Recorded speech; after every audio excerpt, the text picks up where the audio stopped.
All right, good morning, everyone. Thank you for attending today's webinar. My name is Maria Holzer, and I am the Customer Service Manager for Avistone Technologies. And also today we have Kelly Detman from Microsoft. Kelly, I have you off of mute if you want to say hello. Good morning. Good morning. Thank you for being here. So the purpose of today's webinar is obviously to go over our new self-serve users and the functionality. Um, so I'll just be giving a brief introduction of what that means, and then I'll be handing it over to Kelly. She'll be talking through majority of the webinar, just going through the different features. I have put everybody on mute. So if you do have any questions throughout the webinar, I ask that you please use the chat feature. And then we'll take some time at the end to go over any questions you may have. Also, after today's presentation, I will be, or a survey will be popping up at the end, which we just ask you to please give us your feedback, what we can improve on. And a random winner will be picked again to win a gift card, so please participate.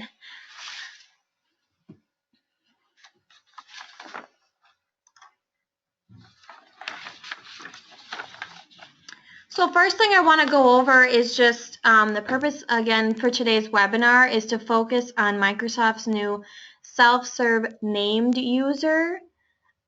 Previously, Microsoft GP was offering Business Portal, and this highlighted the self-service functionality. So because they got rid of Business Portal for GP 2013 and 2015, they now introduced the self-serve named user. Not to be confused with the other user license, which are full and limited. Anything that a self-serve user can do, these features are also available for limited and full, but mainly today we want to focus on the self-serve user. So I'm going to switch it over now to Kelly, and then she can go into more detail about the functionality with the self-serve named user. So give me 1 second here.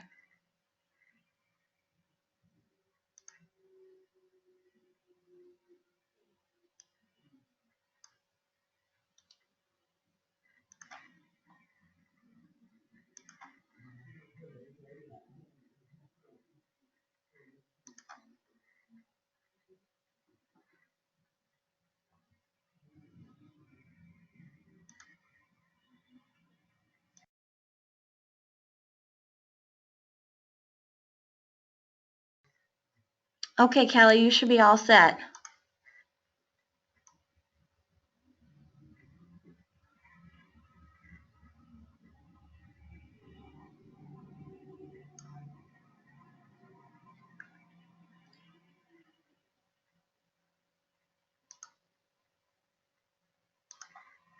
There. Sorry. Oh, okay. Now you're No not worry. muted. Can you see my screen okay? Yes. Yep. Okay. Can you see the screen I'm showing there? Okay. Yep. So this is just a quick slide to show what is included in employee self-service because there's a lot, and then when you could have access to it. So if you were to install GP 2013 R2 release, then you would get purchase requisitions with our new workflow system. Payroll time cards also uses the new workflow. You can do time cards on behalf of people, and then project accounting, if you're using that, you can have project time in conjunction with the workflow, and the ability to customize your homepage, so you can have all these things on the homepage depending on what you want to see. Then in Dynamics GP 2015, which was released at the end of December of 2014, so about 4 or 5 months ago, you'll see we have a lot more that we've added in, so we've really completed most of the business portal. Well, we've completed all of it that we're going to bring over for self-service. So we have the employee profile, employee skills, the ability to view and print out your pay stubs. We've got the W-4 with workflow, direct deposit, the ability to view your benefits at any time. And then we've got the option for managers to come in and be able to update employee profiles and skills. And then there's a workflow pending approval navigation list that managers can run. And then we've got the project accounting expense report piece. So that was brought over to match up with the project time that was in R2. And then finally, we've got the benefit self-service. So if you're registered for the extended pack for HR and payroll, then you can do the benefit self-service. And so what I like to think of that as is like being able to offer open enrollment to your employees. Maybe you offer it one time a year, or maybe when you hire someone new, you want to onboard them and give them the option to select their benefits. So then it's really just self-service. So the users can log on, whether it be the desktop client or the web client, whichever one you want to use, and they can access this functionality. So let me just hop over to sharing. I'll actually end this show here and show my screen. So I have a limited user. Well, they're set up as a limited user because in GP 2015 we have the self-serve user available, but we don't have it quite implemented in the product yet.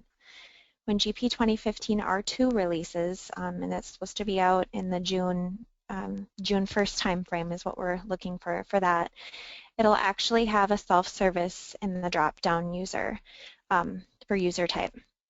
So I'll actually log in over here. I'm logged in twice, so you can see I'm logged in as administrator here. So that's going to be the person that has full access. And then I'm going to log in as Sue, who's my self-serve employee. So Sue really doesn't log into GP for anything other than self-service, and that's why, just for the purposes of looking at that today. So if I go under administration here, let me just pull up administration and go to user, you'll see that Sue is set up as a limited, but when we release GP 2015 R2, then you'll see self-serve here. And then I just, with the self-serve license, I have 5 roles that the user can access, so I only give access to those 5 user roles. And they start with ESS for employee self-service when you're looking at that.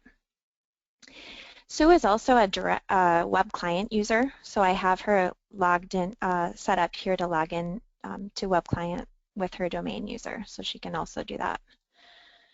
So now I'm just going to flip back to Sue and just show you what she can do from a self-service perspective. So on the home page here, I can customize it and choose, do I want to see my time management, which is my payroll pieces? Do I use project accounting, and I can put on my project time and expense on my home page? And then procurement means purchase requisitions. So if we start with the payroll piece, you can see here is just quick tabs to show me how many time cards have I done, do I have any saved, any that have been submitted but rejected, and then any that have been approved. I can enter my time for a pay period, recall one that I've already submitted, look at my pay stubs. So if I were to just start by entering my time for a pay period, I'll show you what that looks like.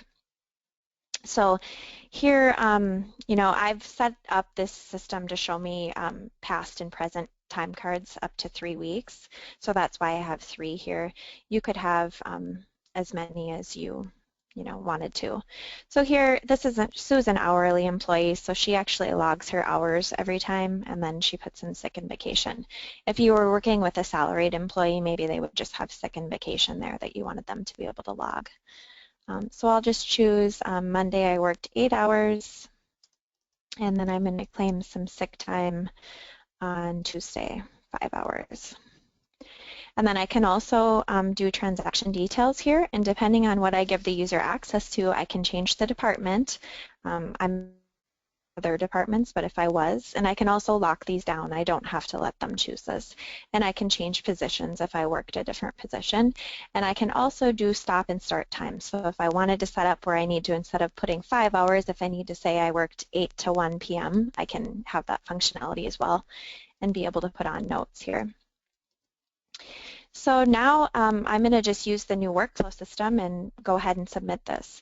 If I had wanted each employee to create their own template, like if I typically worked 8 hours Monday through Friday hourly, I could create a template for that and make it much quicker by just coming up and just editing anything that was different. So now I'll submit it. I'm just going to say time card for a week. And I could put in, I don't need to put any comments here, but I'll submit it.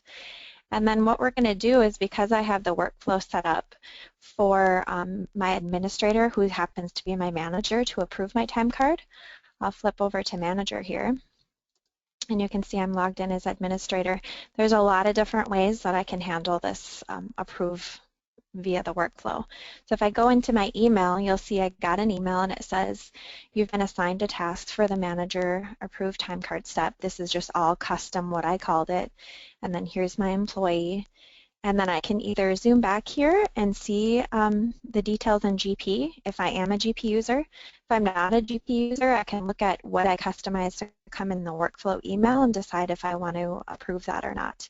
And I can approve right from my email by clicking approve, reject, or I can delegate to another user if it shouldn't have came to me, or maybe I'm out of the office. I can also set up under user preferences, I can set up the ability to send delegate all my work for a certain amount of time, depending on what area it falls under too. So I can do that. Otherwise, another way that I can approve is just going onto my HR and payroll, and I can click on time cards pending approval here, and then I can see Sue's, and I can go ahead and mark it and approve, delegate, or reject. So that's one way I can do it.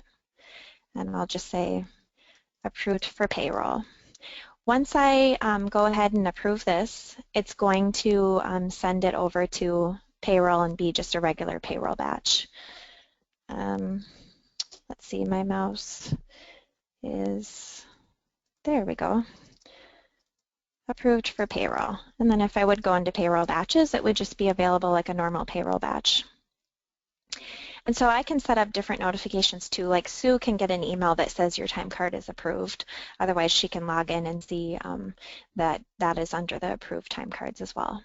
Another option is if I'm on my home page as a manager, I can set my to-do list to show me all my workflow tasks. So I can customize this and not show workflow tasks in my email, or I can just have them come in here like this so I can see all the approvals that I need to be doing. Let me just show you a quick workflow screen here so you can see the new workflow system. It's built right in Dynamics GP, so you can use it. It comes right with the starter pack. We've got all these workflows in GP 2015, so for purchasing you can set up workflows on payables batches, so someone can't post a payables batch until it's been approved. Purchase orders, wouldn't be able to receive them or print them without approval. Purchase requisitions, and then vendor approval. So maybe you want to set up that if someone makes a change on a vendor, such as an address or whatever it is, you can have to approve that before it actually becomes live in the vendor maintenance window. And for setting these up, you can have a domain user be assigned to it like I have here, just one person, or you could have a domain group, like a group of managers, or you can do hierarchy. So it could go to the workflow originators, whoever submitted it to their manager, and you can set up a lot of different steps and customize the conditions, so there's a lot of functionality there. For financials, we have the GL batch approval. Sales, we have receivables batch, and then payroll, we have all these different payroll ones that we'll look at briefly. And then project accounting, we have the expense and timesheet. So they work hand in hand with the self-service. There are some workflows that don't have a self-service with them, like the GL batch approval, or but they do work hand in hand, so you definitely want to take a look at the workflow maintenance options there. So let's go back to Sue's login here, and we'll look at her homepage. So we entered time for a pay period. We could go ahead and recall that one that we had submitted if we wanted. And we can also view pay stubs. We can view or update direct deposit. So if we open up Sue's direct deposit, I could go ahead and click stop and then submit that to the workflow, and then the person that was assigned to it would be able to get it stopped. We can also set up tasks in the workflow, so it doesn't just have to be one step. It can go to multiple people and multiple steps, or it can be just a task. Maybe the task is to review the vendor's credit limit, and it can also be for approval. So if I want to make a change here and say, 80% is going to go to this account, and then I want to submit it, so I'm going to do resubmit because I had already done this before. I can put in changed percentage. Just a note to the workflow person if I want. And if I pull up now, look at my direct deposit, I'll see that this is pending approval by administrator. And this is when it's due before I've set it to escalate to the next approver. And I can see what the history is on that if I want to see all the steps that have happened with this and where it's at right now and the date and times, I can see that as well. So now, as administrator, I would get an email on this, and I could approve from there. Otherwise, I could run one of my navigation lists, or I would also see it in my payroll direct deposit approval right here. And I could just click on workflow and approve. If it was a task, I would see task complete. So I'll just approve that. And so now it'll actually become, when I approve it, the new direct deposit information for that employee. But not until that time does it actually become their new direct deposit. And it would be set to be pre-noted as well because it had changed. So let me show you for administrator here, we'll look at being able to view my pay stubs. So I've had a lot of different checks that have came out. If I want to click on one, I can go ahead and click print here. And I can, as a self-service user, see all my pay stubs. So there's that, and it'll be just like the check. Otherwise, I can zoom back to it and see the inquiry window and also click recreate pay stub and be able to reprint it that way as well. I just need to mark this box, and it'll be the same report as I just ran on the other screen. So there's multiple ways to do that. And the employee, whoever the self-service user is, they're only going to see their own pay stubs. And the way that you associate that is actually on the payroll card. So I will pull up an employee here. Let's go to employee. And I myself am Ackerman. And if I go to additional information here, you'll see this is my GP user. So that's how I tell the system when I log in as administrator. That's how I tell the system whose self-service information to show me. Managers also have some other views where they can see their teams, and that is flagged off of the supervisor. So if I were to pull up Sue here, you would see the supervisor here, and if I zoom back on that, that is Ackerman, who's administrator. So that's why when I'm looking at some of these things, like my team view I'll show you, then I'll be able to see Sue's information. So if I go to the My Team navigation list, these are all the people that I'm the supervisor for. And as a manager, I can make updates. For example, I can do employee profile, and Sue could do this as well. So if I wanted to be able to make those changes, I could. Let me just go actually back to Sue's viewpoint here as a self-service user. So we've looked at being able to enter time for a pay period, talked about being able to recall, shown how you can view all your pay stubs. We've looked at how you can update your direct deposit. View my benefits. So this is if you just have the starter pack in GP, which includes in GP 2013 or GP 2015, that includes the human resources and the payroll module, then you would just be able to see your benefits that you're registered for. It's just a view only, and so that's great for them to be able to see the ones that are active or all benefits. What we do have is another area called Benefit Self-Service, which I'll talk about in a few minutes, which allows you to actually do the open enrollment, and that just requires you to be registered for the extended HR and payroll pack. but here was the View My Benefits, which comes with the starter pack. You can also update my skills and training. So this is where you can see I've added in some college degrees here. So I'm just going to add in one here and say science, and the year I got it was 2007 and 3.5. So this information they can enter, and then tests, I could put in some tests if I want through it's part of the HR module. Skills, if I wanted to say, you know, I have data entry and I've obtained this, I can mark that. And then training history is just a view of my previous ones. So now I can submit that through the workflow. So it doesn't actually become a live HR record until it gets approved by perhaps my manager or the HR person, whoever I have assigned on the workflow. So I can submit that, and add an added education is just a note. And then just for ease of use, I have administrator assigned to all of these. And so if we go over to the administrator one, we'll be able to see that. So let me just pop over there. And you can see I got an email here. You've been assigned a task to approve the following. And so I could look back at it if I wanted to zoom into GP. I could also customize my emails, so I can get more information on my emails through the workflow doing that as well. And so I could approve, reject, or delegate. Otherwise, I can also do it for my team. That brings me to the next one, is being able to update my profile. So if I wanted to change, you know, I can give this really empowers employees to be able to, they don't need to email the HR person, or they don't need to have some other way of trying to get their information updated. So if they maybe have a preferred name that they want to add, maybe my preferred name is PJ, so I want to put that in the system, or maybe my address changed, or I have a new home phone and I don't want to, I just want to go update that and get it in the system. I can add emergency contacts, dependents, so maybe if I have dependents that I need to add, I can do that. And then position history is just a view.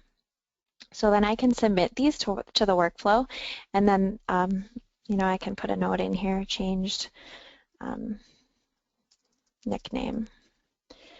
And the HR person's, before it becomes live on their actual employee card, they're going to have to approve that here, or in one of the other ways using the navigation list. I can update my W-4. So you can see that if I go, this is the history of, the user's going to get the history of any W-4 changes. So you can see that here I updated it on 4/12 to be 2 allowances, and federal status was married. Now if I want to go and say this actually needs to be 3, I can empower my employees to take care of this without, and then submit it through the workflow. So I'll do an electronic signature here, and I can put in the additional amount if I want, and then I can submit it through the workflow. And of course it won't become live on their W-4 until you know, it's been approved by the manager. The other things that we have, so we've really looked at the payroll pieces here. The other things that we have, if anyone's using project accounting, is being able to enter timesheets against projects, and then be able to enter expense reports. And you've got these same views. I can see I've had 7 timesheets and 0 expense reports, and here I could double click on any of these and open them up and see this one hasn't been submitted to the workflow yet. I was just working on it. So I can enter a new timesheet. I'm going to do a new one here. Choose my project.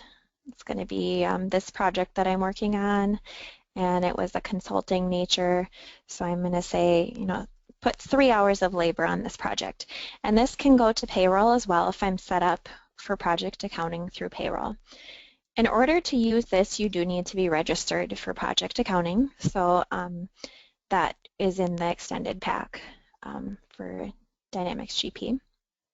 So here I would be able to submit this to the workflow. I can also do templates, so if it's very common that I'm logging the same amounts of time to get something, I can set up templates. So I will submit that, and then when my manager approves that, it'll actually become a timesheet that can be paid through payroll, and it'll also be something that gets logged onto the actual project and project accounting. And then same with expense report. So maybe I want to be able to put, maybe I did airline tickets and I want to be able to put that against a project. So I can choose airfare here. It was one ticket and it was $750. And I can also have different default setups. So if I look at the employee card actually, so I'm going to go over to payroll here and just show you what some of my options are. Here we go. And employee. Hopefully you can't hear all the thunder that's going on in the background here. It's pretty loud. Let's see, I'm going to choose Ackerman because that's who I'm logged in as. You can see that warning that I got when I pulled up this employee, just letting me know that there's an open workflow on this employee.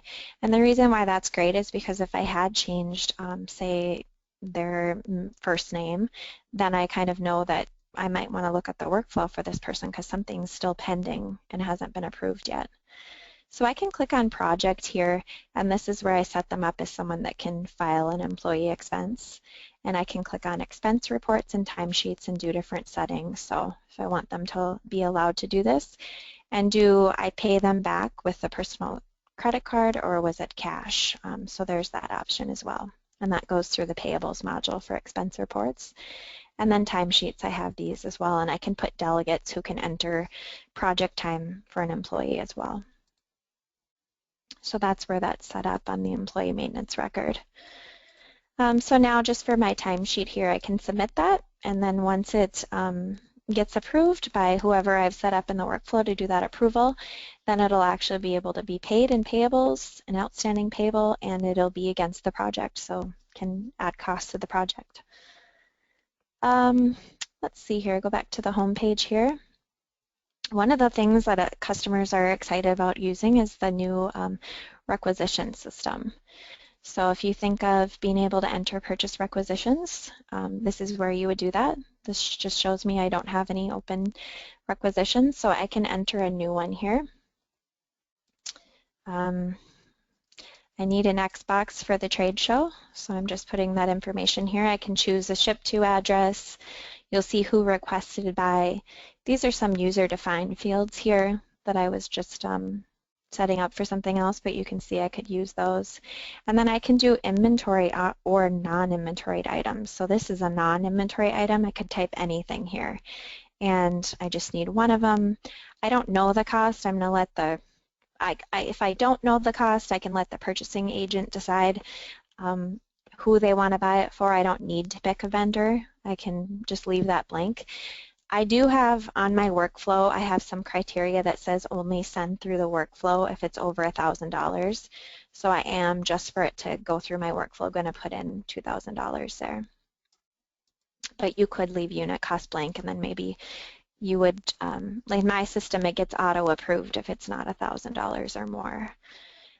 So now I just would be able to submit this. And so what happens now is once it gets approved, and for simplicity here, I'm actually approving my own here. This is just an email that I got to myself saying that it was successfully submitted. And then the second email is letting me know that I can approve it. So I could approve, reject, or delegate. And I'll actually just, here you can see I purchased the, or I'm requesting to get the Xbox. And so I'll actually approve right from here, go ahead and purchase. So those are my comments. And so I didn't even log into GP to do that approval. Now, if I'll just refresh this page here. You can see that ready for purchase. I've got that one here, and I could also double click on it. And if I had permissions, not self-service users probably wouldn't have permissions to the purchase order entry window. Well, they wouldn't as a self-service user. They wouldn't have access to that. So someone else would probably be logging in and actually purchasing. So when I do that, it looks just like the window that you're used to with being able to generate purchase orders with Purchase Order Generator. And I can do multiple requisitions at a time from the list. I don't need to just do one of them at a time. So if I've got 15 approved requisitions, I can put them into one purchase order as well, if I need to, or if that's something that I want to do. So we've looked at all the payroll options. We've looked at the project accounting. We've looked at being able to do the purchase requisitions. And I'm just looking to see, besides the benefit self-service, I'm just checking to see if we've missed anything here. Let me just go over to the navigation list here and show you. We've got this HRP workflow pending approval. So if there's any things that are due to be approved by you as your Active Directory user, because that's how our workflows work for a hierarchy perspective. They are assigned to Active Directory managers, and then also they're assigned to Active Directory users. Because I'm logged on to this machine as administrator, then that's why I see these as outstanding for me. And I could do approvals right with here in this manager one and approve both of them at the same time. So maybe I've got 15 of them and I want to reject all of them or delegate all of them to someone else. I can do that, or just one at a time. I can also do my team, which just shows the people that I'm the supervisor for. And with that, I'm able to change, look at their employee profile and their skills and training, and be able to do printing or different options from this list. The next thing that it brings me to is the benefit self-service. So this is kind of the open enrollment type piece. If you want to be able to offer users to be able to actually enroll in benefits besides just view them, then you can look at the HR Payroll Extended Pack and the benefit self-service feature. So what I've done is set up benefit enrollments for medical coverage. So if I come in here and it's open enrollment time, I can see as my self-service user here, if I've been assigned to be able to do open enrollment, then I can come in here and I just have a medical plan set up. You could make it much more complex, do medical, dental, a lot of different features here. But if I double click on this, this is just bringing up what my open enrollment options are, and you can see that I've just done a simple example, but I can sign up for Employee Plus One and choose whoever my dependents are, and then I can choose why am I adding them? Maybe it was marriage. Same with deactivating an employee. I can set up dependents. I can set up different reasons such as divorce or age, that they're no longer in college or whatever it is that they're no longer dependent. I can choose just to do my own self if that's the plan that I want. And then over on the right here, you can see the information of how much it costs and what the cost is to employee. This wellness option here is just to show that you can create custom attributes. So I created an attribute called wellness, and that's something that we offer our employees on the health plan. And they can either choose from this drop-down list, and this is pretty easy to set up. They get a $500 credit that they can choose to get towards wellness, whether it be a gym membership or buying a bicycle, or they can choose just a local gym membership that we have an agreement set up with. And so I can make those selections, and then I would be able to just submit this. So when I submit my enrollment, you'll get, are you sure you want to submit your enrollment? And I can do electronic signature, so I'm just going to say my name there, and if I have any comments, I can submit it. And now when I'm looking at this enrollment for myself here, I can see that it's been submitted. So at this point, I could have saved it and put in, maybe I have 15 different steps I have them go through for enrollment. So you definitely can save an enrollment, but once you submit it, then it would be up to the manager to be able to, if you needed to make a change, they would have to make that change. So managers would actually log into this administer benefit enrollments. A normal user wouldn't have access to that. So here I can see that Pilar Ackerman, their status of submitted. I have a couple different options here. I can, if they tell me that they want to make one small edit, I can return it back to them. Otherwise, I can completely remove the enrollment and let them start over if that's what they want to do. But if I return it back to them, then they'll have access to make the changes and resubmit it. I can post the enrollment, so this will go ahead and update HR and payroll. And so I can do more than one at a time, or maybe I don't want to do every, in our old system in Business Portal, you had to do everyone. Maybe I just want to do the A's and B's for right now. I can post them and then get them updated. I can also quickly send this enrollment information to Excel just by clicking on this button here, and then I'll have it open up Excel. I can also do summary information, so if I want to see where we're at from a summary perspective, I can get this enrollment report here and see what their choices were that they made.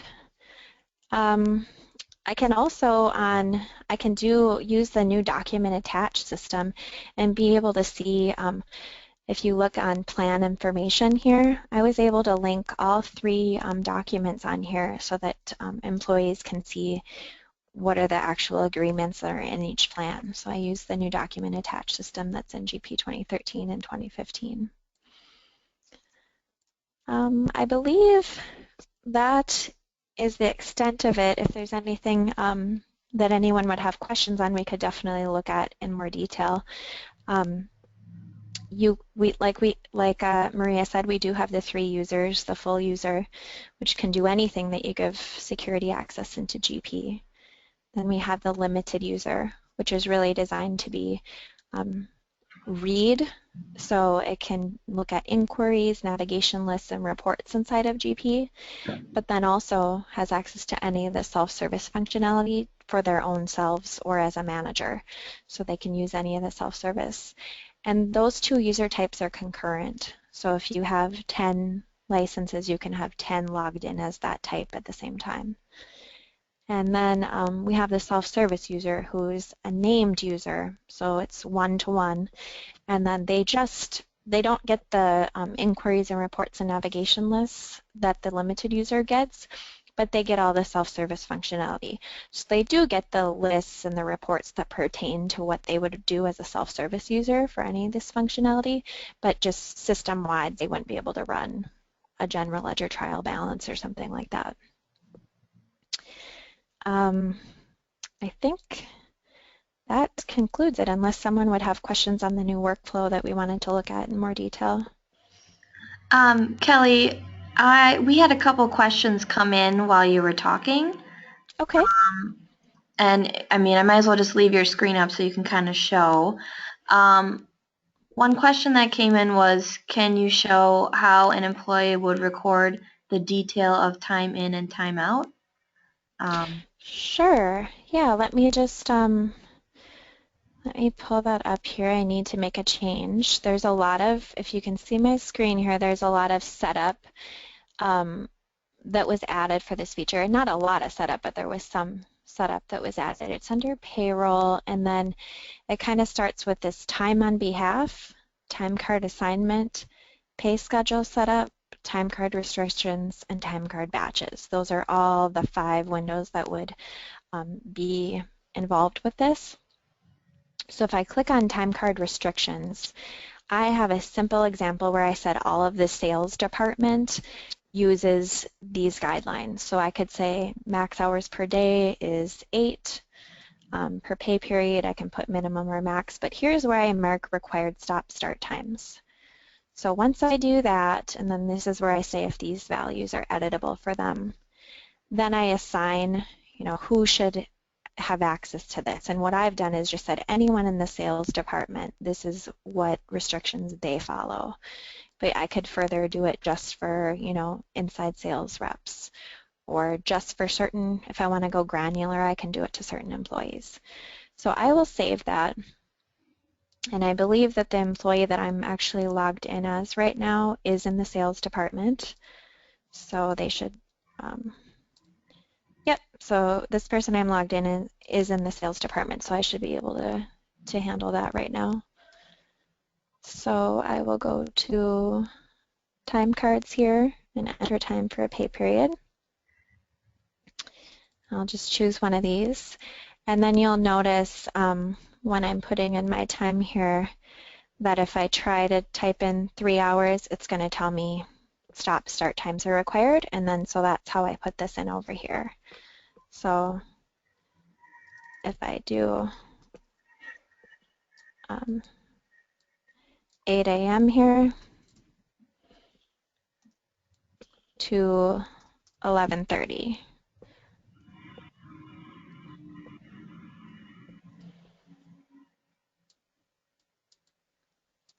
Let me just try this again.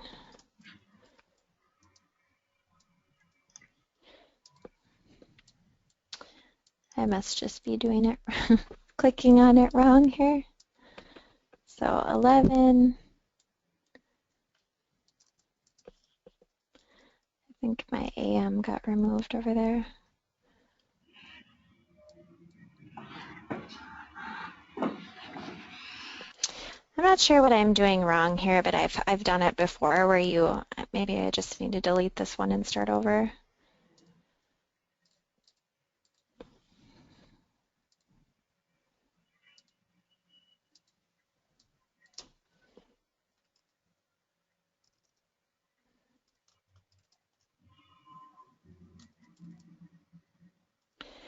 Yeah, I'm not sure how I'm typing that in wrong.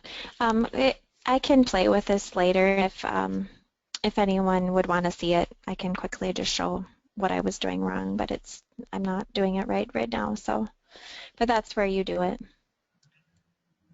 All right. I mean, as long as I have your screen up, we did have a bunch of questions come in, and we're not going to have time to answer all of them. I will definitely get back to those people we don't answer, but if you wouldn't mind just going over some of these now. Oh, there it is. Okay. I was just. Oh, you got. Then my 8 went away too. So. Okay. I'm not sure. It was working before, so it must be just something I'm doing wrong right now. Okay. Does the time card integrate with other attendance systems like AESOP? That I don't know. You probably would have to check with, because I don't know enough about, is it ASOP or Yeah. I don't know enough about that, so I would have to look into it. Okay. All right. Mm-hmm. Are you able to assign multiple supervisors? You can assign, so it depends on what you're trying to do with it. The supervisor on the employee card, you just get one of them, but all that really affects is the ability to see the people under your My Team profile. But you can certainly have workflows set up that go to more than one, like a domain group, and they might go to like a group of managers, and then you can have different approvals set up on it. So it just depends on what you're trying to do with it. If you want them to show in the My Team profile under multiple people, then no. But if you want them to, be able to handle approvals through workflow for whatever changes they do, then yes, there's a way to do that. Okay. I'm just kind of going down the line here. Is there any document attachment capabilities for expense entry? The employee expense, let me just see. Let's pull that up. Okay. We'll go under the PTE timesheets here.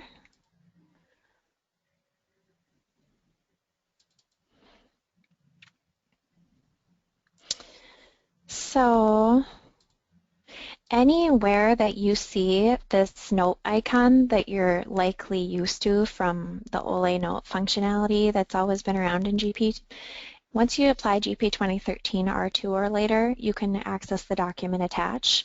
So if you don't see it up in the ribbon as attached, there's a few windows that have it in the ribbon, then you can always access it just clicking the note that you're used to and then clicking on this button here, and that opens up the document attach functionality. So definitely.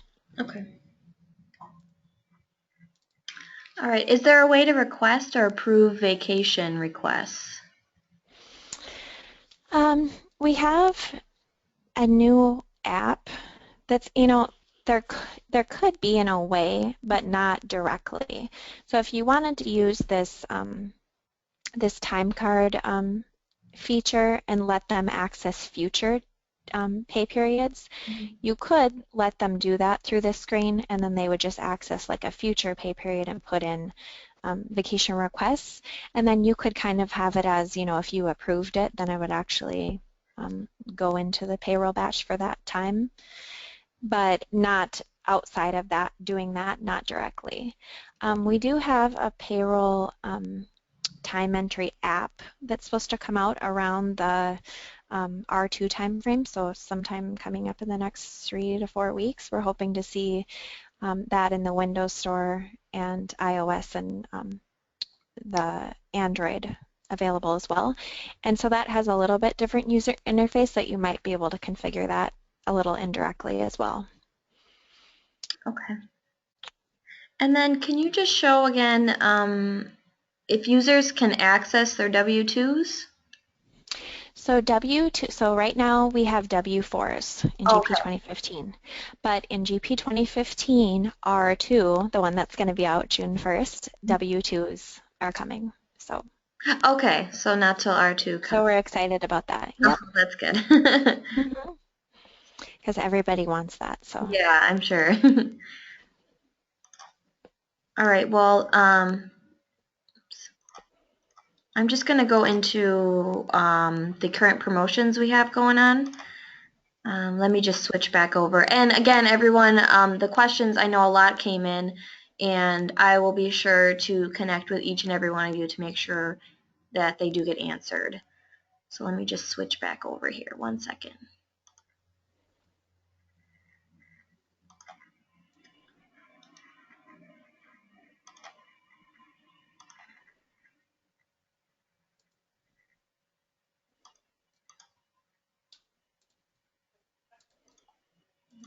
Okay.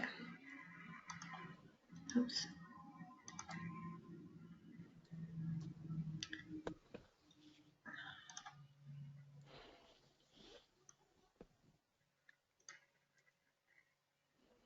Okay, so I mean the point of today's presentation was to go into depth, and I appreciate Kelly for being here to go into our self-serve user promotions we have going on. I'm not going to read through the whole slide here, but we do have 3 different promotions, and they do end the end of June. So, take advantage of them while you can. We recommend, if you are interested in taking advantage of any of these, to reach out to your consultant here at Avistone. They can look at your current system, what your needs may be, and then figure out which promotion is the best one for you. So again, these are all available on the website too. But if you need more information, you can reach out to me. I will be the one that will be reaching out to each and every one of you anyways. So, if the questions you did submit during the webinar, I will be answering them, in the next couple days. And again, we do have a survey that will pop up at the end, and we ask that you please fill it out. There'll be a random drawing for a gift card. And, again, thank you so much for attending. Kelly, thank you for presenting today. Thanks for inviting me. Yes. All right. So everyone just stay on the line and have a great day. Thank you.